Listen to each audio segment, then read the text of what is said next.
Hello students, welcome eight दीक्षांत take. मैं दीपक शर्मा, आपका मैथ्स का टीचर, और आज का ये वीडियो होने वाला है हमारा पार्ट 2। टॉपिक वही है फ्रैक्शंस। ठीक है, तो आई होप आपने पार्ट 1 देखा होगा। अगर आपने नहीं देखा है तो उसको आप ज़रूर देख लें, क्योंकि अगर आपने उसको नहीं देखा है तो ये वीडियो में आपको प्रॉब्लम होगी समझने में। ठीक है, तो आइए एक बार हम लोग क्विकली थोड़ा सा चेक कर लेते हैं क्या क्या हमने पार्ट 1 में कवर किया था और क्या हम लोग इस वीडियो में कवर करने वाले हैं।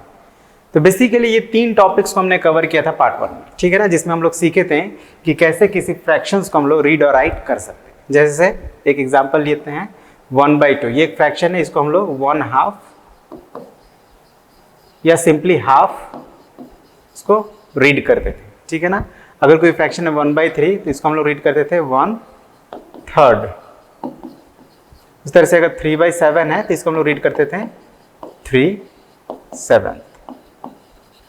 मतलब ये कि जो हमारा इस लाइन के ऊपर है उसको तो हम लोग एज इट इज लिखते थे, लेकिन जो लाइन के नीचे है उसका हम लोग ऑर्डिनल नंबर करके लिखते थे। ये था हमारा रूल किसी फ्रैक्शन को रीड और राइट करने का। फिर हमने न्यूमरेटर और डिनोमिनेटर को आइडेंटिफाई करना सीखा, और हमने ये भी जाना कि न्यूमरेटर होता है क्या है। किसी फ्रैक्शन में न्यूमरेटर का मतलब क्या है। जैसे यहाँ पे लिखा है 3/7, तो इसमें 3 का मतलब क्या हो रहा है, और डिनोमिनेटर हमारा 7 है तो इस 7 का मतलब क्या है। ठीक है, तो हमने क्या जाना था कि जो हमारा 7 है डिनोमिनेटर, ये टोटल नंबर ऑफ पार्ट्स को एक्सप्रेस करता है ना। जैसे अगर 3/7 यहाँ लिखा है तो हम इसको देखकर क्या समझेंगे, कोई एक होल ऑब्जेक्ट को 7 पार्ट्स में डिवाइड किया गया है। ठीक है, और न्यूमरेटर क्या बताता है कि आउट ऑफ 7 पार्ट्स, मतलब जो out of total number of parts में कितने पार्ट्स की बात हो रही है, कितने पार्ट्स को लिया गया है या कितने पार्ट्स को छोड़ा गया है, जो भी है उसको हम लोग न्यूमरेटर से एक्सप्रेस करते हैं। ये सारी बातों को हम लोग समझे थे। उसके बाद ऑर्डरिंग फ्रैक्शनल नंबर्स। ठीक है ना, ये ऑर्डरिंग है, आईएनजी इसमें छूट गया है। तो ऑर्डरिंग फ्रैक्शनल नंबर्स को भी हम लोग सीखे थे कि कैसे हम लोग फ्रैक्शनल नंबर्स को ऑर्डरिंग कर सकते हैं, मतलब अरेंज कर सकते हैं फ्रॉम स्मॉलेस्ट टू लार्जेस्ट या लार्जेस्ट टू स्मॉलेस्ट, या कंपेयर कर सकते हैं दो फ्रैक्शंस के बीच में कि कौन छोटा है और कौन बड़ा है। ये सब हम लोग जाने थे। और जैसे हम लोग यहाँ पे लिखे हैं 3 या 3/8 को हम लोग क्या लिखेंगे 3/8। तो 3/8 ये हमारा फ्रैक्शनल नंबर कहलाता है और ये हमारा फ्रैक्शंस कहलाता है। ये बात को भी हम लोग पार्ट 1 में समझे थे। ठीक है, तो अब आज की इस वीडियो में हम लोग क्या कवर करेंगे, तो बेसिकली हम लोग जो आगे के टॉपिक्स हैं लाइक ये इक्विवेलेंट फ्रैक्शन को आइडेंटिफाई करना और उसको कैसे लिख सकते हैं, किसी एक फ्रैक्शन के इक्विवेलेंट फ्रैक्शंस को हम लोग कैसे लिख सकते हैं। अगर 2 फ्रैक्शंस दिए हो तो कैसे हम लोग चेक कर सकते हैं कि वो दोनों फ्रैक्शन इक्विवेलेंट हैं या नहीं, है ना, उनकी इक्विवेलेंसी को कैसे चेक कर सकते हैं ये सीखेंगे। और फिर अगेन कंपेयर फ्रैक्शनल नंबर्स। ठीक है, तो हमने ऑर्डरिंग सीखा है तो उसी के बेस पर ये भी है, कंपेयर करना हम लोग फ्रैक्शनल नंबर्स को सीखेंगे। ठीक है, तो ये बेसिकली 3 टॉपिक्स को ही हम कवर करेंगे इस वीडियो में, इस पार्ट में, और इनसे रिलेटेड न्यूमेरिकल्स को भी हम लोग कवर करेंगे। ठीक है, तो ये बचा हुआ जो हमारा 3 पार्ट है, 3 टॉपिक्स हैं, इसको हम लोग नेक्स्ट पार्ट में कंप्लीट करेंगे। ओके, तो शुरू करते हैं। एक बार हम लोग शुरू करने से पहले जो वही पिछली बातों को हम लोग क्विकली रिवाइज कर लेते हैं। जैसे फ्रैक्शन क्या होता है, तो ए पार्ट ऑफ ए होल और collection is called a fraction. जैसे सपोज कीजिए ये कोई एक रेक्टेंगल के शेप में कोई ऑब्जेक्ट है, अब इसको हमने टुकड़ों टुकड़ों में मतलब 5 पार्ट्स में डिवाइड कर दिया, तो ये हर एक पार्ट एक फ्रैक्शन कहलाएगा। ठीक है, अब इसमें से जितने पार्ट की हम लोग बात करें, जैसे सपोज कीजिए इसमें से 3 पार्ट्स की बात करें, यहाँ से लेकर यहाँ तक, तो ये क्या कहलाएगा, ये जो 3 पार्ट है ये आपका कहलाएगा 3/5।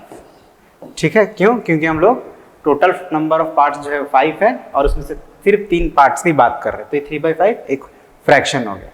ओके, फिर उसके बाद हम लोग न्यूमरेटर डिनोमिनेटर की बात करें तो न्यूमरेटर क्या होता है, तो जो बार के ऊपर लिखा रहता है वो न्यूमरेटर होता है, और न्यूमरेटर हमें क्या बताता है, number of equal parts taken together, है ना। जैसे यहाँ पे हमने 3 पार्ट्स को एक साथ लिया तो ये 3 क्या हो गया, न्यूमरेटर हो गया। और डिनोमिनेटर क्या होता है, तो जो बिलो द बार उस लाइन के नीचे जो लिखा रहता है वो डिनोमिनेटर होता है।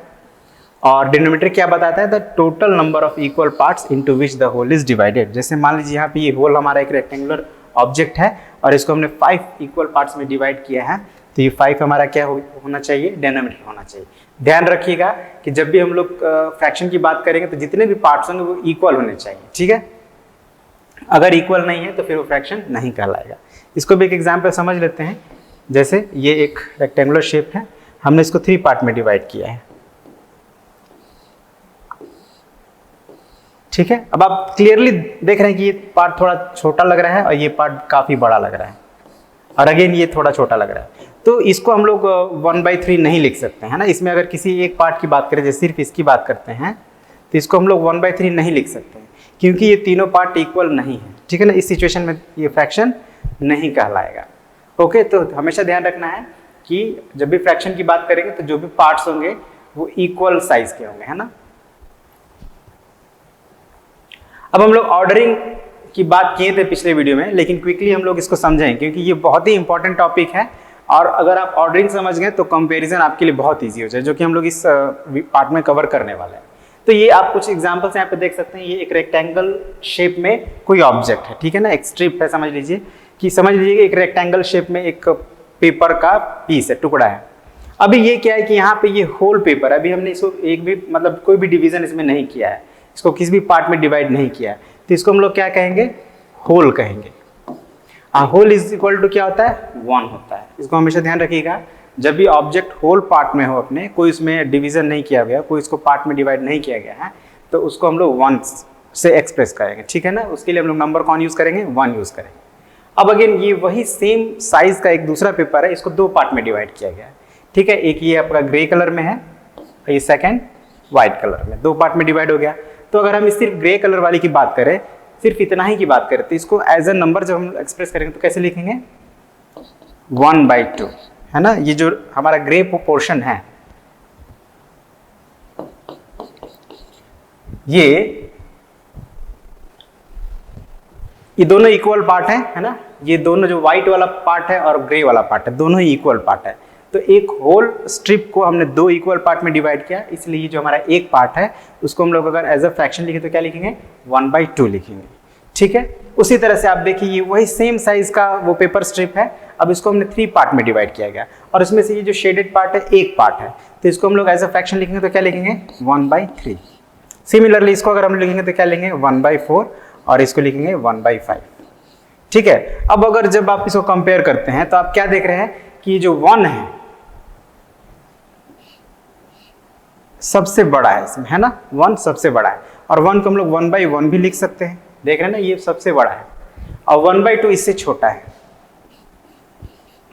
अब अगर 1/2 और 1/3 में कंपेयर करें तो आप पाएंगे कि 1/2 1/3 से बड़ा है। देख रहे हैं आप, ये यहां से यहां तक है, सिर्फ यहां से इतना ही है, तो 1/2 is greater than 1/3। Similarly 1/3 is greater than 1/4 and 1/4 is greater than 1/5। अब आप इसको ऑब्जर्व करें, इस सिचुएशन को ऑब्जर्व करें, तो आप क्या देख रहे हैं कि ये जो जितने भी फ्रैक्शंस हैं, इसको हम लोग फ्रैक्शंस नहीं कहते हैं, इसको होल हो गया, ये होल है हमारा। बट अभी फिलहाल हम लोग 1/1 एज अ फ्रैक्शन इसको अपना सिचुएशन के अकॉर्डिंग मान लेते हैं, ठीक है। तो अब आप क्या देखेंगे, इन सभी फ्रैक्शंस का न्यूमरेटर सेम है और डिनोमिनेटर जो है वो डिफरेंट है। और आप क्या देख रहे हैं कि जिस फ्रैक्शन का डिनोमिनेटर जितना ही छोटा है वो उतना ही बड़ा है। जैसे 1 सबसे छोटा है, इसका डिनोमिनेटर 1 है, और सबसे बड़ा यही हो जा रहा है, और सबसे बड़ा डिनोमिनेटर 1/5 का है, और ये सबसे छोटा हो जा रहा है। तो आप किस कंक्लूजन पे निकले कि अगर गिवन फ्रैक्शंस के न्यूमरेटर सेम है तो जिसका डिनोमिनेटर छोटा होगा वो फ्रैक्शन बड़ा हो जाएगा, ठीक है। इस पर हम लोग पिछले बार भी डिस्कस किए हैं, क्विकली बस हम लोग इस पर थोड़ा सा चर्चा कर लिए हैं, बस इस बात को ध्यान रखिएगा। अब नेक्स्ट ये भी सिचुएशन है कि जैसे कोई एक होल पार्ट है, पिछली बार हम लोग क्या किए थे, डिफरेंट डिवीजन किए थे। यहाँ पे इसको 2 पार्ट में, इसको 3 पार्ट में, इसको 4 में, इसको 5 में। इस बार क्या है कि ये जो भी हमारे ऑब्जेक्ट्स हैं तीनों सेम साइज और सेम शेप के हैं, लेकिन नंबर ऑफ डिवीजन जो हुआ है, जो नंबर ऑफ पार्ट्स हैं सबके सेम है। इसकी में भी आप देखिए टोटल कितने पार्ट्स हैं, इसमें भी टोटल पार्ट्स हैं 7, यहां भी 7 टोटल पार्ट्स हैं और यहां भी 7 टोटल पार्ट्स हैं। तो अब अगर एज अ फ्रैक्शन हम लिखते हैं तो इसको हम लोग क्या लिखेंगे, शेडेड पार्ट को, ठीक है, सबका नहीं, शेडेड पार्ट का अगर हम लिखें तो यहाँ पे 2 पार्ट शेडेड है आउट ऑफ 7, तो इसको कैसे लिखेंगे, 2/7। सिमिलरली इसको क्या लिखेंगे, 3/7, और इसको लिखेंगे हम लोग 4/7। और अब आप ऑब्जर्व अगर करते हैं इसको अच्छे से, अगर आप ऑब्जर्व करें तो आप क्या पाएंगे कि ये जो शेडेड पार्ट है सबसे छोटा हो रहा है ना, ये सबसे कम दिख रहा है आपको, इससे थोड़ा सा ज़्यादा ये है और ये इससे ज़्यादा है, ठीक है ना। तो इस सिचुएशन में आप क्या देख रहे हैं कि यहाँ पे क्या हो रहा है कि हमारा डिनोमिनेटर तीनों ही फ्रैक्शन का सेम है, तो जिसका न्यूमरेटर कम हो रहा है वो छोटा हो रहा है, जिसका न्यूमरेटर ज़्यादा हो रहा है वो बड़ा हो रहा है। मतलब यहाँ पे जब आप कंपेयर किए हैं तो आप क्या पाएँ कि 2/7 is less than 3/7 and this 3/7 is less than 4/7, ठीक है ना। मतलब डिनोमिनेटर के केस में अगर डिनोमिनेटर इक्वल हो रहा है गिवन फ्रैक्शंस का, तो उस सिचुएशन में जिसका न्यूमरेटर छोटा होगा वो फ्रैक्शन छोटा होगा और जिसका न्यूमरेटर बड़ा होगा वो फ्रैक्शन बड़ा होगा, ठीक है। बहुत ही इंपॉर्टेंट टॉपिक है, इसीलिए मैंने इसको दोबारा से एक्सप्लेन किया है, ठीक है ना। तो इसको आप अच्छे से समझ लीजिएगा। अब हम लोग इस पे कुछ क्वेश्चन तो पिछली बार किए ही थे, 2-3 क्वेश्चन और कर लेते हैं ताकि और क्लियर हो जाए, उसके बाद फिर हम लोग नेक्स्ट अपना टॉपिक को शुरू करेंगे। तो क्या है हमारा, चूज द स्मॉलर फ्रैक्शन। मतलब ये 2 फ्रैक्शन दिए हैं, इनमें हमको स्मॉलर फ्रैक्शन बताना है। तो बहुत सिंपल है,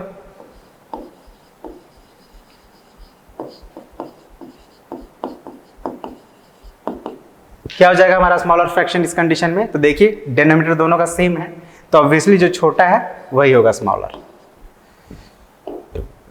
ठीक है। तो smaller fraction is equal to 3/7। Similarly आप इसको देखिए, यहाँ पे क्या है, न्यूमरेटर सेम है, डिनोमिनेटर अलग है, तो इस सिचुएशन में स्मॉलर फ्रैक्शन क्या होना चाहिए,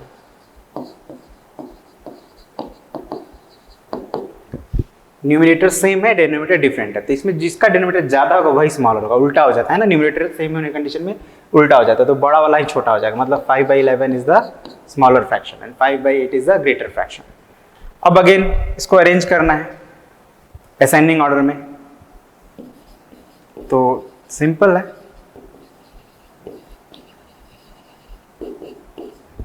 यहां पे जो तीनों फ्रैक्शन दिए गए हैं इन तीनों के डिनोमिनेटर सेम है, राइट, तीनों का डिनोमिनेटर 10 है। तो इसमें सबसे असेंडिंग ऑर्डर में हम लोग क्या करते हैं, सबसे स्मॉलर से फिर ग्रेटर इसको अरेंज करते हैं, smallest fraction to greatest fraction. तो सबसे स्मॉलेस्ट में कौन सा होगा, क्योंकि तीनों का डिनोमिनेटर सेम है तो इसलिए जिस फ्रैक्शन का न्यूमरेटर सबसे छोटा होगा वही सबसे स्मॉलर फ्रैक्शन होगा। यहाँ पे इस केस में 3/10 है, ठीक है। तो 3/10 को पहले लिख देंगे, फिर उससे बड़ा हो रहा है 5/10 और सबसे बड़ा क्या हो जाएगा 6/10, ठीक है ना। तो इसी तरह से आप यहाँ पे बी में आप देख लीजिए, यहाँ पे न्यूमरेटर क्या है, सेम है, तो डिनोमिनेटर में जो सबसे बड़ा होगा वही छोटा हो जाएगा। मतलब 3/7 is the smallest fraction and then 3/5 और सबसे बड़ा क्या हो जाएगा 3/4।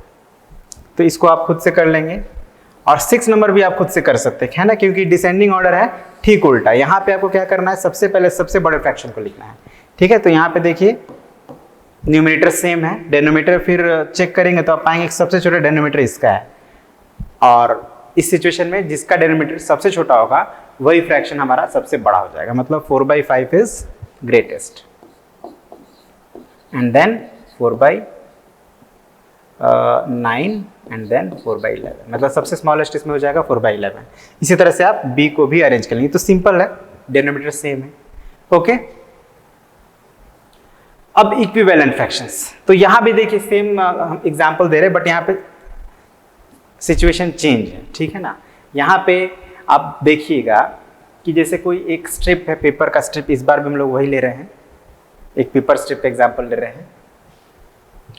तो इस पेपर स्ट्रिप को 2 इक्वल पार्ट में डिवाइड किया गया। तो अगर हम इस सिर्फ शेडेड पार्ट की बात करें, ये सिर्फ शेडेड पार्ट की, तो इसको हम लोग कैसे एक्सप्रेस करेंगे एज अ फ्रैक्शन, तो 1/2।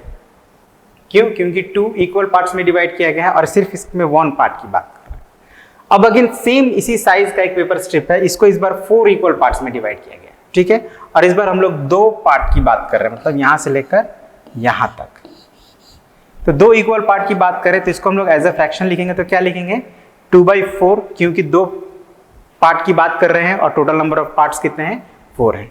सिमिलरली उसी साइज का एक स्ट्रिप लिया गया, इसको इस बार हम लोग 8 इक्वल पार्ट में डिवाइड किए हैं और इस बार इसमें से हम लोग 4 पार्ट्स की बात कर रहे हैं, तो इसको हम लोग क्या लिखना चाहिए 4/8। क्यों लिखना चाहिए, क्योंकि टोटल नंबर ऑफ पार्ट्स 8 हैं और इसमें से 4 पार्ट्स की बात कर रहे हैं।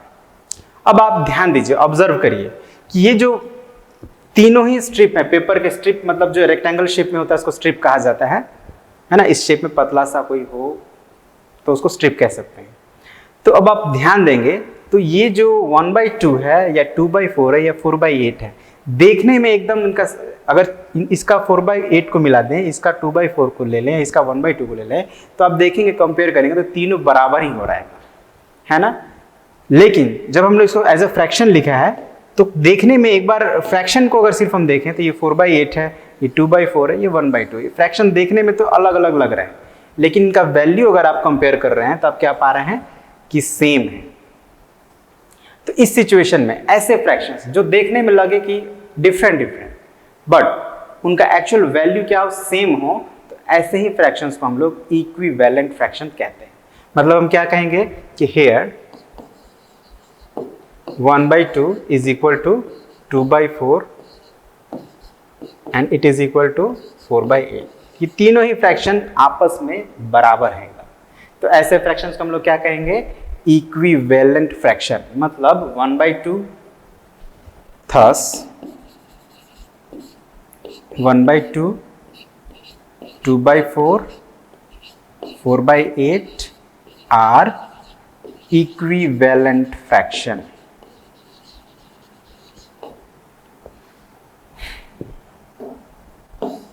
are equivalent fraction।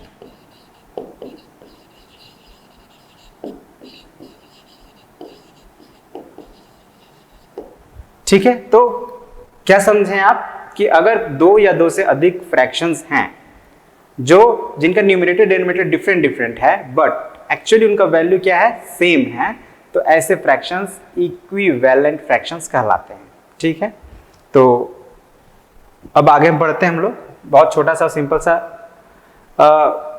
कॉन्सेप्ट है, लेकिन एक और एग्जांपल हम लोग से समझते हैं इसको। अब जैसे ये देखिए, ये भी एक पेपर का स्ट्रिप है, इस बार इसका जो विड्थ है थोड़ा ज्यादा है। ठीक है, तो इसको हम लोग 3 पार्ट्स में डिवाइड किए।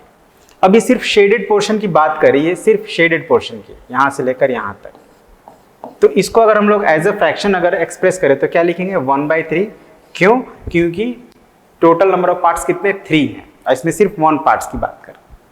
अब सेम यही साइज का एक दूसरा स्ट्रिप है, पेपर स्ट्रिप है, उसको इस बार क्या किया गया है कि 6 इक्वल पार्ट में डिवाइड किया गया है। और 6 में से ये 2 जो पार्ट हैं, इसकी अगर हम बात करें, इसको अगर हम लोग एज अ फ्रैक्शन एक्सप्रेस करें तो क्या लिखेंगे, 2/6। सिमिलरली वही सेम है, लेकिन इस बार इसको जो नंबर ऑफ डिविजन्स बढ़ गया है, ये हो गया इस बार 9 इक्वल पार्ट्स, और इस बार हम उसमें से 3 पार्ट्स की बात कर रहे हैं, तो इसको हम लोग कैसे लिखेंगे, 3/9। ठीक है ना। अब आप फिर वही ऑब्जर्व अगर करें तो आप पाएंगे कि ये जो 1/3 पोर्शन है ऑफ दिस पेपर, और ये 2/6 और ये 3/9, ये एक्चुअली में इक्वल ही है। अगर आप उसको कंपेयर करेंगे तीनों को आपस में, है ना, तो ये इक्वल ही आपको आप पाएंगे कि तीनों इक्वल ही हैं। तो यहां भी आप वही देख रहे हैं clearly, 1/3 is equal to 2/6 is equal to 3/9। Thus यहां भी हम कह सकते हैं क्या कि 1/3, 2/6, 3/9 are equivalent fraction।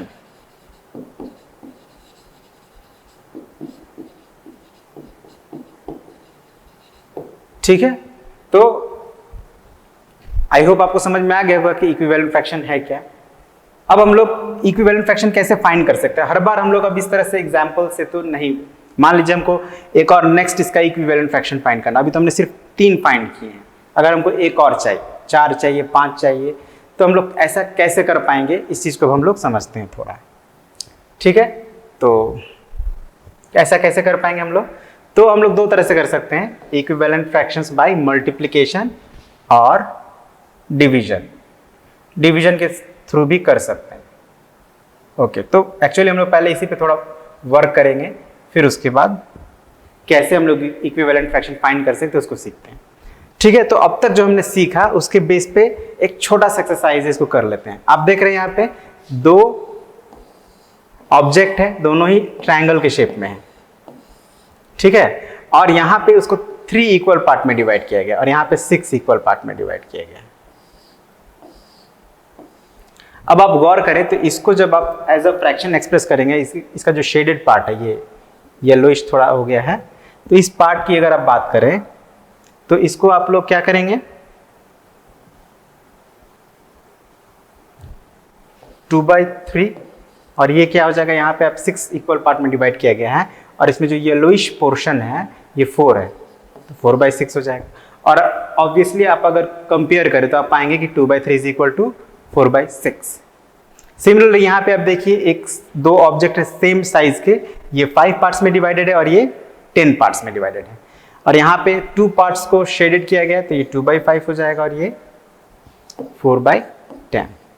ठीक है, तो सिमिलरली इसको आपको ऐसे लिख देना है बस, ठीक है। और आप पाएंगे कि ये इक्विवेलेंट फ्रैक्शंस ही हैं। यहाँ पे भी आप देखिए दोनों जो शेडेड पोर्शन है देखने में एकदम इक्वल लग रहे हैं। यहाँ पे आप देखिए ये इसका 3 पार्ट और इसका 6 पार्ट इक्वल है। यहाँ पे आप देखिए ये एक हाफ सर्कुलर ऑब्जेक्ट है, इसका 2 पार्ट और इसका 1 पार्ट बराबर है, तो मतलब इसका जो आप फ्रैक्शन में एक्सप्रेस करेंगे तो वो इक्विवेलेंट फ्रैक्शंस बनेंगे। ठीक है, अब हम लोग नेक्स्ट कि कैसे हम लोग इक्विवेलेंट फ्रैक्शन फाइंड कर सकते हैं, है ना। कोई एक फ्रैक्शन अगर हमें मालूम है उसका नेक्स्ट इक्विवेलेंट फ्रैक्शन अगर हमें फाइंड करना हो तो कैसे फाइंड कर सकते हैं, तो उसके 2 तरीके हैं, एक तो मल्टीप्लिकेशन करके और दूसरा डिवीजन करके। पहले हम लोग मल्टीप्लिकेशन करके कैसे फाइंड करेंगे उसको सीखते हैं।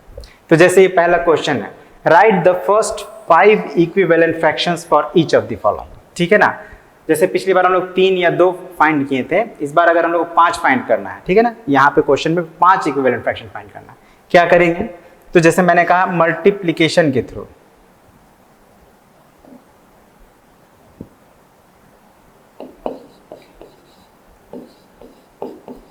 तो ये सब सिंपल है, ज्यादा कुछ करना नहीं है, बस हम लोग लिख देंगे कि हम लोग क्या कर रहे हैं, हम लोग फाइंड कर रहे हैं। क्या फाइंड कर रहे हैं, फर्स्ट 5 इक्विवेलेंट फ्रैक्शन।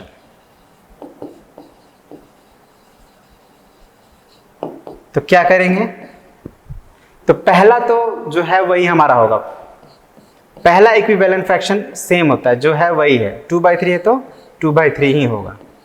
क्यों होगा, क्योंकि अगर हम इन दोनों को 1 से मल्टीप्लाई करते हैं, 2 में 1 से मल्टीप्लाई करेंगे तो 2 ही होगा, 3 में 1 से मल्टीप्लाई करेंगे तो 3 ही होगा। आपको याद होगा जब हम लोग मल्टीपल्स पढ़ रहे थे तो किसी नंबर का पहला मल्टीपल क्या होता है, तो वो नंबर खुद ही होता है।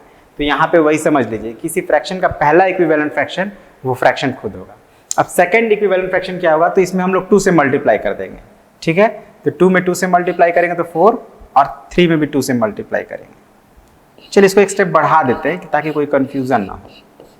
क्या किए हम लोग, 2 में भी 2 से मल्टीप्लाई किए, 3 में भी 2 से मल्टीप्लाई किए, मतलब न्यूमरेटर और डिनोमिनेटर दोनों में किसी एक नंबर से मल्टीप्लाई करना है। यहाँ पे वो नंबर है 2।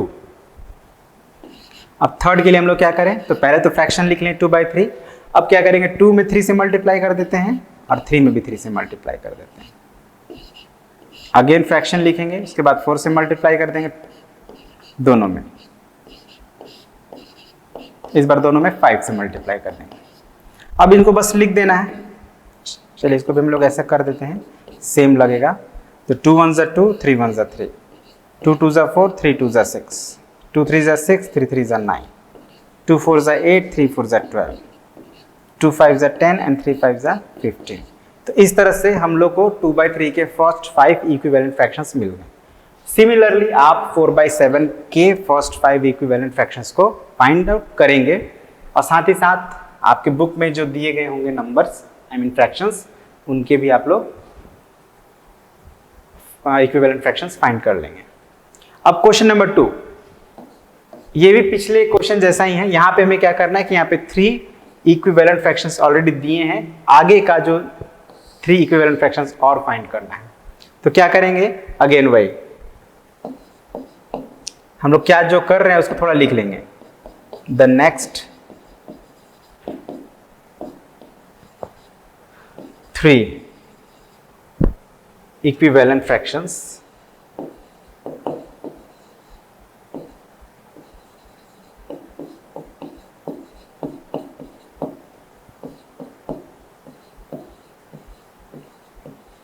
R क्या होगा। तो अब आप देखिए यहां पे आप देख रहे हैं कि 3 1 ज़ा 3, 3 2 ज़ा 6, 3 3 ज़ा 9, 5 1 ज़ा 5, 5 2 ज़ा 10, 5 3 ज़ा 15। मतलब आप ध्यान दें तो न्यूमरेटर जो है 3 के मल्टीपल्स हैं और डिनोमिनेटर 5 के मल्टीपल्स हैं। तो हम लोग 3 का फोर्थ मल्टीपल लिखेंगे तो क्या हो जाएगा, 3 4 जा 12 और 5 का फोर्थ मल्टीपल 5 4 जा 20। इस तरह से भी आप लिख सकते हैं। अगर आप समझ गए हैं तो आपको बार बार अब उस तरह मल्टीप्लाई करने लिखने की जरूरत नहीं है, करके डायरेक्ट भी लिख सकते हैं। तो अगेन फिफ्थ मल्टीपल क्या होगा 15 और इस 5 का होगा 25 और सिक्स्थ 18 और ये 30। ठीक है, तो इसी तरह से बी, इसके भी आपको आगे के 3 इक्विवेलेंट फ्रैक्शंस को लिख देने। हमने किया क्या, फिर से एक बार चर्चा कर लेते हैं। हम लोग बेसिकली जो हमारा फ्रैक्शन है ना, बेस फ्रैक्शन जो पहला होता है उसी को हम लोग बेस फ्रैक्शन मानते हैं। ठीक है ना, यहाँ पे हमारा पहला जो 3/5 था तो 3 और 5 में ही मल्टीप्लाई कर रहा है। अभी हमको यहाँ पे नेक्स्ट जो मिलेगा हमारा इक्विवेलेंट फ्रैक्शन तो कौन सा होगा, फोर्थ होगा। तो हमने 3 में 4 से मल्टीप्लाई किया तो क्या हो गया 12। फिर 3 में करेंगे तो 5 में भी 4 से मल्टीप्लाई करेंगे, तो जब 5 में 4 से मल्टीप्लाई किए तो हो गया 20। अब हमको उसका नेक्स्ट चाहिए, मतलब फिफ्थ चाहिए। तो अब क्या करें हम लोग, 3 में 5 से मल्टीप्लाई किए तो क्या हो गया 15 हो गया। तो जब 3 से करेंगे तो 5 से भी 5 से मल्टीप्लाई करना पड़ेगा, तो 5 5 जा 25। तो ये 5वां इक्विवेलेंट फ्रैक्शन हो गया। अब छठा के लिए हम लोग क्या करेंगे, 3/5 में जो दोनों न्यूमरेटर डिनोमिनेटर हैं उसको किससे मल्टीप्लाई करेंगे 6 से। तो 3 6 जा 18 एंड 5 6 जा 30। ठीक है ना, बेस फ्रैक्शन समझ लीजिए जो सबसे पहला है वही। और इसी तरह से बी आप बना लेंगे। अब क्वेश्चन नंबर 3, ये थोड़ा डिफिकल्ट है, इसमें अक्सर प्रॉब्लम होती है, तो इसको अच्छे से ध्यान दीजिएगा। क्या करना है, right N equivalent fraction for each of the following, है ना। तो जैसे ये हो गया हमारा 2/5 इक्वल्स टू, अब यहाँ पे न्यूमरेटर 20 है, मतलब ऊपर 20 होगा और नीचे का हमें नहीं पता है। तो अब आप ध्यान दीजिए, 2 में 22 का 20 हो गया है ना, मतलब 2 में किसी नंबर से मल्टीप्लाई करके ही हम लोग 2 तरीके से इक्विवेलेंट फ्रैक्शन फाइंड कर सकते हैं, मल्टीप्लाई करके या डिवाइड करके। तो ऑब्वियसली 2 में किसी ना किसी नंबर से मल्टीप्लाई किया गया होगा तभी इक्विवेलेंट फ्रैक्शन मिला है। अब किससे मल्टीप्लाई किया गया है, तो ऑब्वियसली 2 10 या 20 होता है, तो वही नंबर से हमको 5 में मल्टीप्लाई कर देना है। तो 5 10 से कितना होता है 15, हो गया आंसर। ठीक है, सिमिलरली अब यहाँ पे 1/9, अब यहाँ पे न्यूमरेटर 3 है तो 3 को ऊपर लिख दीजिए, नीचे खाली रहेगा। अब 1 3 जा 3 होता है, तो 9 3 जा 27। ओके, बहुत सिंपल है। अब यहाँ पे देखिए सेम वही क्वेश्चन है, इस बार हमें डिनोमिनेटर मालूम है, न्यूमरेटर लिखना है। तो सबसे पहले तो हम लोग क्या करेंगे, गिवन फ्रैक्शन को लिख देंगे 5/9। यही है हमारा वो फ्रैक्शन जिसके इक्विवेलेंट एक फ्रैक्शन लिखना है, जिसका डिनोमिनेटर क्या है 27। अब आप फिर वही ध्यान से दीजिए, इस बार डिनोमिनेटर दिया है तो डिनोमिनेटर को कंपेयर करेंगे। 9 में किससे मल्टीप्लाई किया गया होगा तो 27 आएगा, ऑब्वियसली 9 3 से 27 होता है, तो 5 में भी 3 से मल्टीप्लाई कर दीजिए और लिख दीजिए। ठीक है, उसी तरह से आप बी को भी बना लेंगे। अब again find the missing numeral, exactly वैसा ही जो अभी तक हम लोग बनाए थे वैसा ही है, इसमें सीधे सीधे लिखा हुआ है। तो 5 5 जा 25, तो 3 5 जा 15। जो दिया है आप उसी को कंपेयर करेंगे। डिनोमिनेटर है, जैसे यहाँ पे न्यूमरेटर गिवन है तो न्यूमरेटर को कंपेयर करेंगे। तो 5 6 जा 30, तो 12 6 जा 72। इनकेस अगर इतना करने पे भी आपको नहीं समझ में आ रहा तो एक और तरीका है कि हम लोग क्या करेंगे, जो दिया है उसको डिवाइड करेंगे। जैसे 5 और 30 गिवन है, न्यूमरेटर दोनों का पता है, तो न्यूमरेटर को डिवाइड कर लेंगे, जो बड़ा है उसको छोटे से डिवाइड कर लेंगे। कितना आएगा 6 आएगा, है ना। और जो आएगा उसी से मल्टीप्लाई कर देना, जो नहीं हमको मालूम है। जैसे यहाँ पे डिनोमिनेटर नहीं मालूम है तो फ्रैक्शन के डिनोमिनेटर को जो हमारा कोशेंट आया उससे मल्टीप्लाई कर देंगे, तो 12 6 जा 72। तो ऐसे भी आप लोग कर सकते हैं डिवाइड करके, अगर कंफ्यूजन हो रहा है तो, है ना। बाकी बहुत सिंपल है, साफ साफ पता चल जा रहा है 6 से मल्टीप्लाई करने पर 30 आया है, तो यहाँ भी 6 से मल्टीप्लाई करके आंसर लिख देंगे। अब अगेन मल्टीप्लिकेशन वाला हम लोग समझ गए, अब डिवीजन के थ्रू भी हम लोग इक्विवेलेंट फ्रैक्शन फाइंड कर सकते हैं। कैसे, तो इसको हम लोग पहले एक अलग से एग्जाम्पल समझते हैं। ठीक है,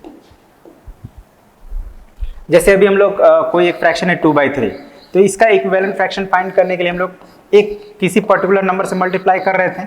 जैसे यहाँ पे 2 से कर रहे हैं, तो 4/6 क्या हो गया, 2/3 का एक इक्विवेलेंट फ्रैक्शन हो गया। अब अगर कोई दूसरा नंबर लेते हैं जैसे 12/15, तो 12/15 इसको अगर हम लोग किसी नंबर से मल्टीप्लाई करते हैं, जैसे इसको भी हम लोग 3 से चलिए इस बार करते हैं, तो क्या होगा 36/45। तो ये जो दो नंबर हमको मिला, आई मीन फ्रैक्शन 12/15 और ये 36/45 जो मिला, ये दोनों इक्विवेलेंट फ्रैक्शंस हैं, मल्टीप्लाई क्योंकि हमने सेम नंबर से किया है। लेकिन इसी 12/15 को हम लोग अगर एक पर्टिकुलर नंबर से डिवाइड कर दे, किससे कर दे, तो 3 से, तो क्या हो जाएगा ये 4/5। अब आप क्या देख रहे हैं कि अभी भी हम लोग को जो 12/15 का एक इक्विवेलेंट फ्रैक्शन मिल रहा है 4/5, यहाँ पे मल्टीप्लाई करने से मिला और यहाँ पे डिवाइड करने से मिला। तो डिवाइड हम लोग कब कर सकते हैं, ये भी बात समझना है आपको। डिवाइड हम लोग तभी कर सकते हैं जब गिवन फ्रैक्शन के न्यूमरेटर और डिनोमिनेटर में कोई कॉमन फैक्टर है। जैसे आप यहाँ पे देख रहे हैं दोनों 3 से डिविजिबल है, तब हमने 3 से डिवाइड किया और हमें एक उसका इक्विवेलेंट फ्रैक्शन मिल गया। लेकिन अगर कॉमन फैक्टर नहीं है, कुछ भी 1 के अलावा कोई दूसरा कॉमन फैक्टर नहीं है, तो हम लोग उसको डिवाइड करके इक्विवेलेंट फ्रैक्शन नहीं फाइंड कर सकते। जैसे यहाँ पे देखिए 2/3, इसमें हम लोग किसी भी नंबर से डिवाइड करके इसका इक्विवेलेंट फ्रैक्शन नहीं फाइंड कर सकते हैं। तो इस सिचुएशन में हमें सिर्फ मल्टीप्लाई ही करना पड़ेगा। तो मैं जो इतना आपको बताया, मेरे बताने का यही मतलब था कि हम लोग किसी भी फ्रैक्शन का इक्विवेलेंट फ्रैक्शन मल्टीप्लिकेशन के थ्रू फाइंड कर सकते हैं, लेकिन डिवीजन के थ्रू हम लोग तभी फाइंड कर सकते हैं जब गिवन फ्रैक्शन के न्यूमरेटर और डिनोमिनेटर में कोई कॉमन फैक्टर हो 1 के अलावा। जैसे यहाँ पे 3 था, ठीक है, तो ये बात ध्यान रखना है। तो अब हम लोग जैसे यहाँ पे एक है गिवन फ्रैक्शन 10/12, अब हमको इसका एक इक्विवेलेंट फ्रैक्शन फाइंड करना है जिसका न्यूमरेटर क्या होना चाहिए 5। देखिए कैसे करेंगे इसको।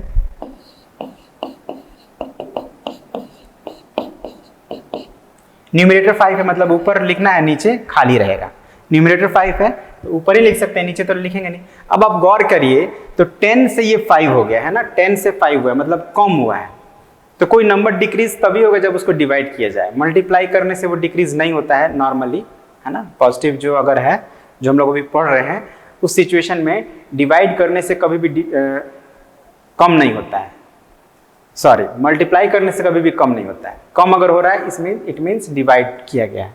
तो 10 को डिवाइड किया गया है तो हमको 5 मिला है। अब किससे डिवाइड किया गया यही आपको पता लगाना है। कैसे पता लगाएंगे, तो आप देख सकते हैं 10 को अगर 2 से डिवाइड करेंगे तो 5 आ जाएगा। अगर नहीं समझ में आ रहा है तो क्या करेंगे, जो गिवन है, जैसे न्यूमरेटर गिवन जो है उनको हम लोग डिवाइड कर लेंगे, ठीक है। 10 में 5 से डिवाइड कर लिए, क्या आ गया 2। मतलब ये कि 10 को 2 से डिवाइड किया गया है तो हमें 5 मिला है। तो जब 10 को 5 से उल्टा, हाँ सॉरी, 10 को हमें आंसर यहाँ पे क्या मिला 2 मिला है। इसका मतलब कि 10 को 2 से डिवाइड किया गया तभी हमें 5 मिला है। तो जब 10 को 2 से डिवाइड किए तो 12 को भी 2 से डिवाइड करना पड़ेगा। तो आप रफ में ही कर लीजिए, 12 divided by 2 is equal to क्या हो जाएगा 6। मतलब यहाँ पे क्या आना चाहिए 6 आना चाहिए, ठीक है। तो ये थोड़ा कॉमन सेंस यूज करेंगे तो आप क्विकली आंसर फाइंड कर पाएंगे, है ना। और नहीं तो फॉर्मूलाज भी हैं बट वो बहुत लेंदी हो जाएगा आपका, है ना। आप जो जैसे मैं बता रहा हूँ आप उसी तरह से बनाने का कोशिश करें। चलिए इसको भी एक ट्राई करते हैं। 15/20 विथ न्यूमरेटर 3, ठीक है, मतलब तो ऊपर रहेगा नीचे खाली। अब बताइए 15 में किस नंबर से डिवाइड करने पर 3 आएगा। तो ऑब्वियसली ये हमको नहीं समझ में आ रहा, तो उसको 3 मतलब इन दोनों को डिवाइड कर देंगे, है ना। 15 और 3 को क्या आएगा 5 आएगा। इसका मतलब कि 5 से डिवाइड किया गया है। अब इसी 5 को से डिवाइड कर देंगे जो हमारा इसका डिनोमिनेटर है, मतलब 20 को 5 से डिवाइड कर देंगे। 4 आ गया तो यही 4 लिख देना है। आप चाहें तो क्रॉस चेक भी कर सकते हैं, जैसे 3 5 15 होता है तो 4 5 20 हो रहा है, यानी कि हमारा जो आंसर है वो सही है, ठीक है। ऐसे आप क्रॉस चेक कर सकते हैं। चलिए थोड़ा डिफिकल्ट है, थोड़ा ध्यान देंगे तो मतलब आसानी से बन जाएगा। अब नेक्स्ट क्या है, इक्विवेलेंट। अच्छा सेम ही है, इस बार हम लोग को डिनोमिनेटर गिवन है ना। तो देखिए कैसे बनेगा ये 18/27, ये हमारा गिवन फ्रैक्शन है। जो पहले आ रहा है वो हमारा गिवन फ्रैक्शन है। अब हमको इसी का एक इक्विवेलेंट फ्रैक्शन फाइंड करना है जिसका डिनोमिनेटर 3 है, मतलब नीचे रहेगा। डिनोमिनेटर लाइन के नीचे रहता है, हम लोग पढ़े हैं अभी। ऊपर न्यूमरेटर फाइंड करना है। तो अब ये कैसे होगा, तो यहाँ भी वही प्रोसेस है, इसमें डेनोमीटर गिवन है तो डेनोमीटर को डिवाइड करेंगे, 27 डिवाइडेड बाई 3 कितना हो जाएगा 9। इसका मतलब ये कि 9 से हमको 18 को भी डिवाइड करना पड़ेगा, तो 18 डिवाइडेड बाई 9 क्या हो जाएगा 2, तो मतलब यहाँ पे हो जाएगा 2। अब क्रॉस चेक कर लीजिए, 2 में 9 से मल्टीप्लाई करिएगा तो 18 और 3 में 9 से मल्टीप्लाई करिएगा तो 27, मतलब सही। तो 15/20 यहाँ पे इस बार हमारा गिवन फ्रैक्शन है और डिनोमिनेटर है 4। अब ये तो आप क्लियरली देख रहे हैं ना, 20 में 5 से डिवाइड करेंगे तो 4 आएगा, तो 15 में 5 से डिवाइड कर दीजिए 3 आएगा, हो गया। ठीक है, क्रॉस चेक कर लीजिए, 3 5 से 15, 4 5 से 20।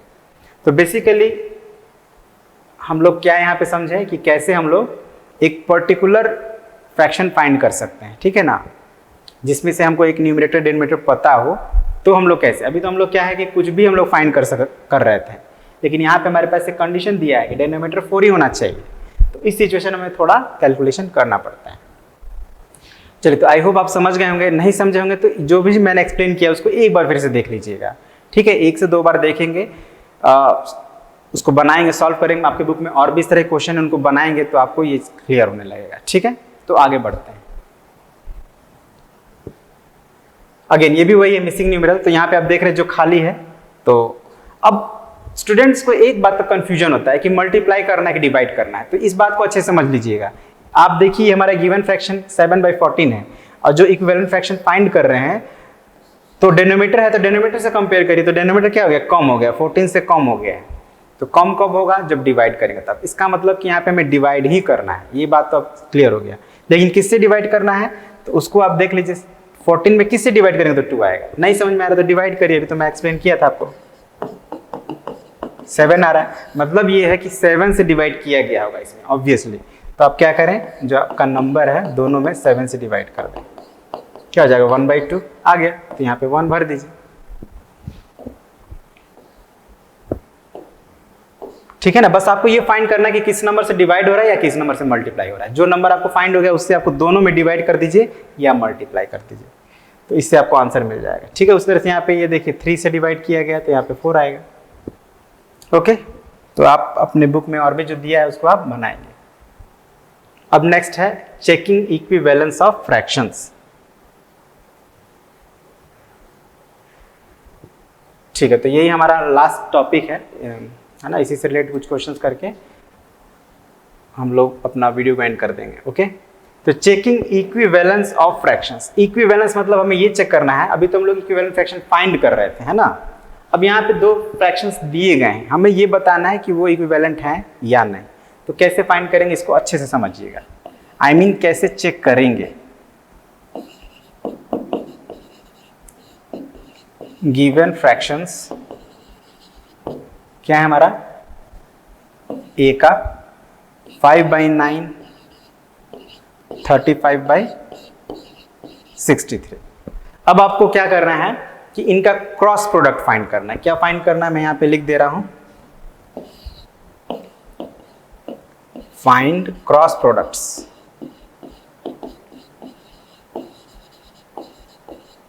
Of the given fractions. अब ये क्रॉस प्रोडक्ट क्या होता है ये समझ लीजिए, ये समझ गए तो आप आसानी से बना लेंगे। क्रॉस प्रोडक्ट्स क्या होता है, तो क्रॉस मतलब होता है, क्रॉस प्रोडक्ट इसमें हम लोग क्या करेंगे कि जो पहला फ्रैक्शन है उसके न्यूमरेटर को दूसरे का डिनोमिनेटर से मल्टीप्लाई करना है, ठीक है ना। आप मार्क कर लीजिए, ठीक है ना, this is our first fraction and this is the second fraction. अब पहला फ्रैक्शन का न्यूमरेटर दूसरे का डिनोमिनेटर, ठीक, क्रॉस जब आप इसको ऐसे मिलाते हैं तो एक क्रॉस जैसा बन जा रहा है, ठीक है, इसीलिए इसको क्रॉस प्रोडक्ट कहते हैं, ठीक है ना। ये जो आकृति है एक्स जैसा बनता है इसको क्रॉस कहा जाता है, तो ये क्रॉस यहाँ बन रहा है इसलिए इसको क्रॉस प्रोडक्ट। अब प्रोडक्ट मतलब मल्टीप्लाई करके हमें आंसर निकालना है। तो किसको किससे करना है, तो पहला फ्रैक्शन का न्यूमरेटर को दूसरे फ्रैक्शन के डिनोमिनेटर से। हियर 5 × 63 इज इक्वल टू कितना हो जाएगा, मल्टीप्लाई करेंगे तो 315। अब सेकेंड फ्रैक्शन का न्यूमरेटर लीजिए 35 और फर्स्ट फ्रैक्शन का न्यूमरेटर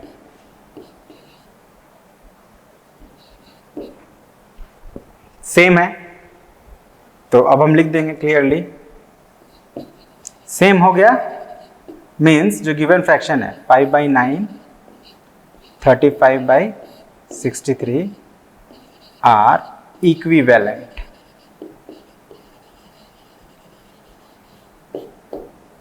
ठीक है, समझ गए आप क्या किए हम लोग? क्रॉस प्रोडक्ट फाइंड किए। क्रॉस प्रोडक्ट कैसे फाइंड करते हैं मैंने बताया, पहला फ्रैक्शन का न्यूमरेटर लेंगे, दूसरा फ्रैक्शन का डिनोमिनेटर और उसको मल्टीप्लाई कर देंगे। ठीक है, फिर दूसरे फ्रैक्शन का न्यूमरेटर लेंगे और पहले फ्रैक्शन का डिनोमिनेटर और उसको भी मल्टीप्लाई करेंगे और कंपेयर करेंगे कि जो हमारा प्रोडक्ट आ रहा है वो इक्वल आ रहा है। तो आप देखिए यहाँ पे दोनों ही का प्रोडक्ट कितना आ रहा है 315, और जब आपको दोनों का प्रोडक्ट इक्वल आ जाए तो आप समझेंगे कि जो गिवन फ्रैक्शन है वो क्या है, इक्विवेलेंट है। अगर इक्वल नहीं आता, अलग अलग नंबर आता, तो हम समझते हैं कि वो इक्विवेलेंट नहीं है। ठीक है, तो इसी तरह से आप बी और सी खुद से चेक कर लेंगे। ठीक है,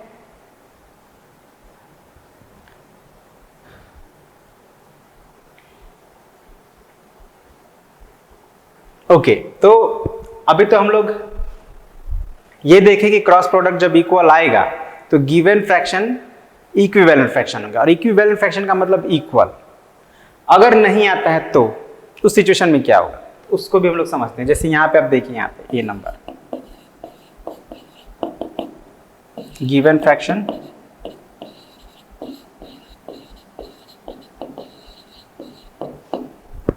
गिवन फ्रैक्शंस क्या है हमारे 4/9, 5/8। अब आप यहां भी क्रॉस प्रोडक्ट करेंगे। ठीक है ना, जब कंपेयर करना है आपको, नॉर्मल भी कंपेयर करना है फ्रैक्शंस को, तो यहां भी आपको क्रॉस प्रोडक्ट ही फाइंड करना है। तो क्रॉस प्रोडक्ट मींस ये हमारा फर्स्ट फ्रैक्शन हो गया, ये फर्स्ट फ्रैक्शन है, मार्क कर लीजिए, सेकंड फ्रैक्शन है।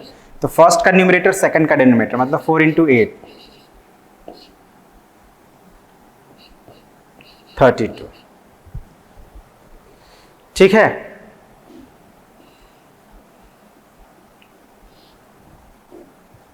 ध्यान दीजिएगा, थोड़ा इसमें लिखने का तरीका हम लोग चेंज करेंगे।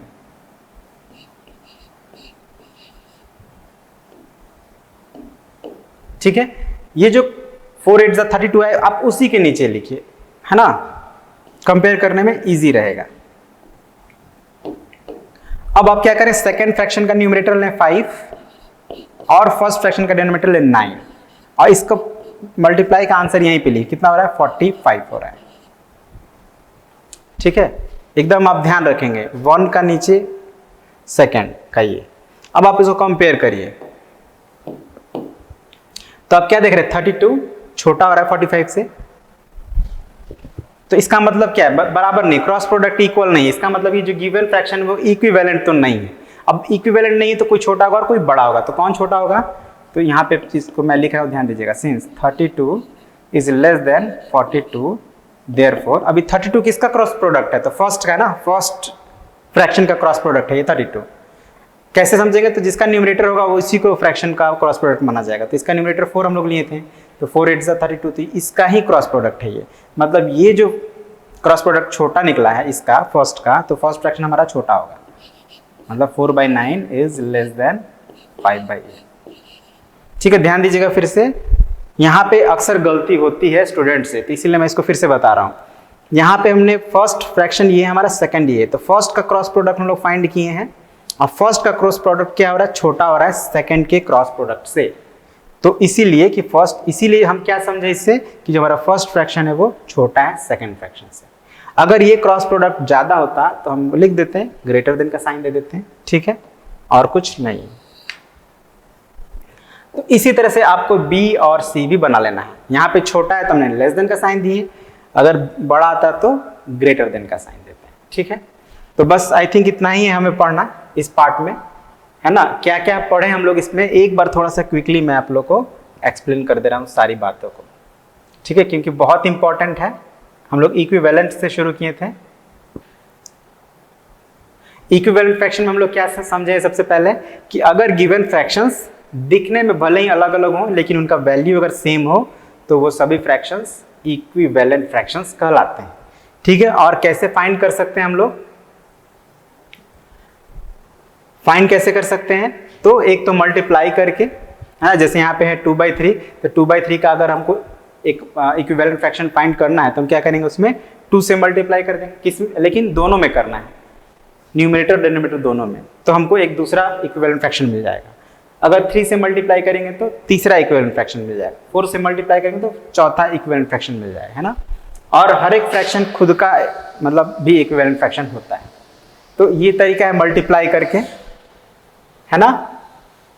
और एक था डिवीजन करके। तो डिवीजन हम लोग बताए थे आपको कि डिवीजन हम लोग कब कर सकते हैं, जब गिवन फ्रैक्शन का कॉमन फैक्टर 1 के अलावा कोई दूसरा भी हो। जैसे यहाँ पे आप देख रहे हैं कि 10 और 12 का कुछ कॉमन फैक्टर है, जैसे 2 है, तो इसको हम लोग 2 से दोनों को डिवाइड किए तो हमें एक इक्विवेलेंट फ्रैक्शन मिल गया। तो ये सब बातों को हम लोग चर्चा किए हैं इस वीडियो में। और फिर हम लोग ये भी सीखे कैसे हम लोग इक्विवेलेंट फ्रैक्शन को चेक कर सकते हैं ना। तो चेक करने के लिए हम लोग क्रॉस प्रोडक्ट फाइंड करेंगे। अगर क्रॉस प्रोडक्ट इक्वल हो गया तो हमारे गिवन फ्रैक्शंस इक्विवेलेंट फ्रैक्शंस होंगे। लेकिन जब अगर इक्वल नहीं होगा तो उसमें थोड़ा हमें ध्यान रखना है क्रॉस प्रोडक्ट निकालते वक्त कि पहले का क्रॉस प्रोडक्ट उसके नीचे लिखिए, सेकंड का क्रॉस प्रोडक्ट उसके नीचे लिखिए, और आप कंपेयर कीजिए, जो छोटा हो रहा है वो छोटा फ्रैक्शन होगा, जो बड़ा आ रहा है वो बड़ा फ्रैक्शन होगा। तो इन सब बातों को सीखें आज के इस वीडियो में, जो कि बहुत ही इंपॉर्टेंट बातें हैं ये, है ना। ये बेस है आपका। अगर आप फ्रैक्शंस पे जो भी आगे कैलकुलेशंस करेंगे तो उनके लिए ये सब बेस है ना। इसको समझना बहुत ज़रूरी है। तो इसको अच्छे से समझ लीजिएगा और फिर हम लोग आगे जो पढ़ेंगे वो हमारे लिए आसान हो जाएगा। ओके, तो आज के लिए इतना ही रहने देते हैं। मिलते हैं अगले पार्ट में जो बचे हुए हमारे टॉपिक्स उनको कवर करने के लिए। तो आज के लिए इतना ही। Thank you very much and have a nice day.